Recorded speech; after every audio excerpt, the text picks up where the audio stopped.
नमस्कार सर, मेरा नाम राजू है।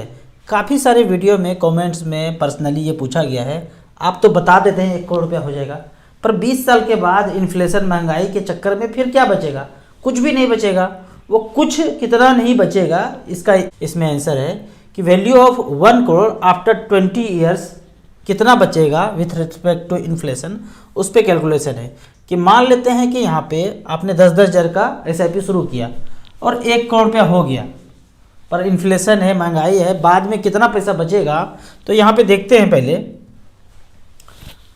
कि आपने 10,000 पर मंथ का SIP प्लान किया, 20 साल तक किया और 12.1% का रिटर्न एवरेज मिला पोर्टफोलियो पे। 2-2 हज़ार का 5 कर दिया या 1-1 हज़ार का 10 कर दिया। एवरेज अगर 20 साल तक चलाए 10-10 हज़ार रुपये पर मंथ, 1-1 हज़ार करके 10 कर दिए, 12.1% का रिटर्न मिलेगा अगर, तो 24 लाख जमा होगा, 1 करोड़ 1 लाख वैल्यू हो जाएगा। अब इसका पैसा वैल्यू कितना होगा, तो यहाँ पे देखते हैं। अभी वन टाइम में गए हैं, कैसे कैलकुलेट करते हैं ये देखना है कि 40 लाख रुपया अगर आज है और उसको 20 साल के लिए छोड़ दें, 5% का महंगाई हो, तो उस 40 लाख का वैल्यू 1 करोड़ 6 लाख हो जाएगा, लगभग 1 करोड़ हो जाएगा।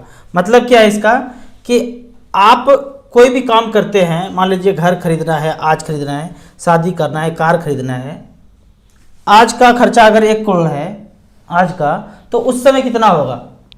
तो कैसे देखना है, यहाँ मान लेते हैं कि आज का खर्चा अगर 40 लाख है, आपके जेब में 40 लाख रुपए, आपने घर खरीद लिया, कार खरीद लिया या शादी कर लिया, लेकिन ये सब काम ना करते हैं, तो बाद में 20 साल के बाद अगर रिक्वायरमेंट आएगा, उस समय रिक्वायरमेंट आएगा, तो 20 साल के बाद 5% का इन्फ्लेशन हो तो 1 करोड़ रुपया जाके पूरा होता है। मतलब जो काम आज करना चाह रहे थे, ये सब काम 40 लाख में आज हो रहा था, लेकिन नहीं किया, पैसा जमा करते रहे म्यूचुअल फंड में या कहीं भी, उस समय ये काम करेंगे, 20 साल के बाद 1 करोड़ रुपया होगा वैल्यू उसका। जो कार आज खरीद रहे थे, जो ज़मीन आज खरीद रहे थे, जो शादी आज कर रहे थे, अगर ये 5% का इन्फ्लेशन रहा तो 40 लाख का वैल्यू 1 करोड़ हो जाएगा 20 साल के बाद।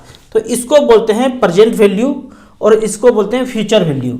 10-10 हज़ार रुपया करके आप यदि SIP करते हैं, तो वो जो 20 साल के बाद 1 करोड़ रुपया पूरा होगा, आज का वैल्यू है 40 लाख रुपया, इसको बोलते हैं प्रेजेंट वैल्यू।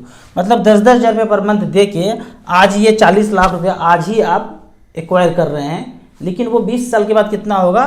1 करोड़ रुपया होगा यदि म्यूचुअल फंड के SIP में रिटर्न 12.1 मिले। यहाँ पे हमने कैलकुलेट किया था कि 12.1 अगर रिटर्न मिलता है तो 1 करोड़ रुपया हो जाता है, लेकिन यदि इन्फ्लेशन 5% का रहे तो उसी 1 करोड़ का वैल्यू आज जो है प्रेजेंट वैल्यू 40 लाख होगा। तो इस तरह से आपको कैलकुलेट करना है कि कितना होगा। आप 50 लाख का प्लान कर रहे हैं, 5 करोड़ का कर रहे हैं, 100 करोड़ का कर रहे हैं, उसका 15 साल बाद 20 साल बाद कितना होगा? अब इन्फ्लेशन में भी चक्कर है, 5 ले, 4 ले, 6 ले, आपको जितना लेना है वो कैलकुलेट इस तरह से कर सकते हैं। अब मान लेते हैं कि एक सैलरी पर्सन है और उनको 40 लाख में कोई घर मिल रहा है, लेकिन आप कहते हैं कि वीडियो देख के कि हमारा जॉब हमेशा चेंज होते रहता है, पोस्टिंग चेंज होते रहता है, और एज पर आपने जो वीडियो बनाया था हम अभी नहीं खरीदते हैं, तो 40 लाख का फ्लैट आप नहीं खरीदते हैं आज, तो 10-10 हज़ार रुपये पर मंथ यदि करते हैं तो वो जो 1 करोड़ रुपया होगा, यही फ्लैट जो 40 लाख में खरीदना चाह रहे थे, उस समय आप 1 करोड़ का फ्लैट इसी 10 हज़ार पर मंथ के SIP से खरीद पाएंगे। तो ये हो गया प्रेजेंट वैल्यू और वो हो गया फ्यूचर वैल्यू। अब यहाँ पे एक रिकॉर्ड लेते हैं कि all equity mutual fund select किया, जितने भी म्यूचुअल फंड पिछले 20 साल से चल रहे हैं उन सबको लिया और उसका रिकॉर्ड देखते हैं। यहाँ पे हमने सेलेक्ट किया है StarSIP.in में ऑल AMC, ऑल इक्विटी 20 साल और 10 हज़ार रुपये पर मंथ, सारे फंड यहाँ पे आपको आ रहे हैं। पहला फंड आता है ICICI प्रूडेंशियल टेक्नोलॉजी फंड, 10 हज़ार करोड़ पैसा है, 10 हज़ार रुपये पर मंथ 2003 से लेके 2023 तक। अब तक पिछले 20 साल में इसने 1 करोड़ 90 लाख रुपए बनाया है, 18% का रिटर्न दिया है। दूसरा फंड आता है ICICI का ही FMGC फंड, इसमें 10 हज़ार रुपये पर मंथ किया था तो 1 करोड़ 97 लाख रुपये होता है। 1 करोड़ 76 लाख रुपया 17% के रेट से किसने बनाया है? तो यहाँ है Sundaram mid cap, Nippon India growth fund, मेरा पहला फंड जिसमें 3 हज़ार का SIP चल रहा है। इसने 10-10 हज़ार रुपये पर मंथ 2003 से लेके अब तक जमा तो उतना ही हुआ जो हम दिखाए थे, कितना 24 लाख, कितना दिखाए थे 24 लाख जमा हुआ, जमा तो उतना ही हुआ, लेकिन इस फंड ने बनाया है 1,70,00,000। अब 1,55,00,000 का वैल्यू देखते हैं किसने बनाया है। यह है निपॉन इंडिया बैंकिंग फंड, यहाँ पे 10,000 रुपये पर मंथ। तो अब देखते हैं कि कितने फंड हैं ऐसे जो एवरेज के रूप में 1 करोड़ रुपये बनाए हैं। तो 1 2 3 4 5 6 7 8 9 10 11 12 13 14 15 तक आए हैं। 10,000 रुपये पर मंथ 20 साल तक, पिछले 20 साल से चलता आया, तो 15 तक यहाँ आ गए हैं। 16 17 18 19 20, ये 20 तक आदित्य बिरला, टाटा, फ्रैंकलिन, HDFC, ये सारे फंड है यहाँ पे 20 तक आए हैं, जिसने लगभग 1,26,00,000 तक बनाया है। 21 22 23 24 25 26 27 28 29 30 31 32 33 34 35 36 35 तक, ऑल इक्विटी में 35 तक 10,000 रुपये पर मंथ किया तो 1 करोड़ बनाया। 13% के रेट से एवरेज बनाया तो 1,03,00,000 हो गया। अब देखते हैं वो फंड जो 1 करोड़ से कम बनाया है। तो पहला फंड आता है जो 1 करोड़ से कम किया 12.7% के रेट से। फंड का नाम है DSP टॉप 100, 2598 करोड़ रुपया है इसमें। दूसरा 99, चौथा 97, 95, 94, 94, 77। ये 77 किसने बनाया है 10% के रेट से। तो 77 वाला फंड देख लेते हैं, LIC लार्ज कैप फंड।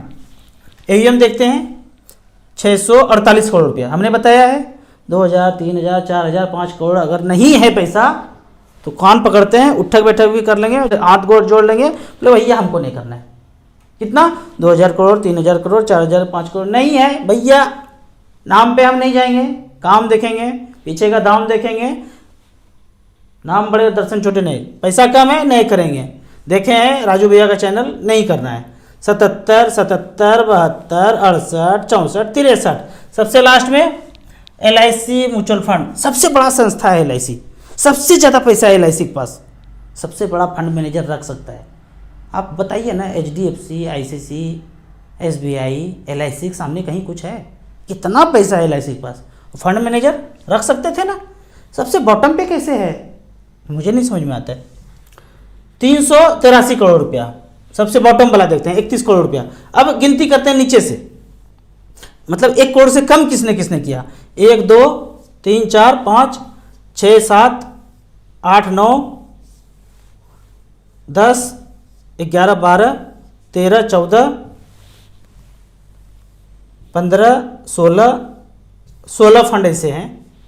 35 ऊपर ऐसा था जो 1 करोड़ से ज़्यादा बनाया, और 16 ऐसे हुए जो 1 करोड़ से कम बनाया। तो जिसने जिसने भी 1 करोड़ से कम बनाया उनका एसेट देखते हैं। Aditya Birla equity advantage fund, इसका भी 4800 करोड़ है, लेकिन लार्ज कैप में अगर पैसा लगाएंगे तो कम रिटर्न होगा ही।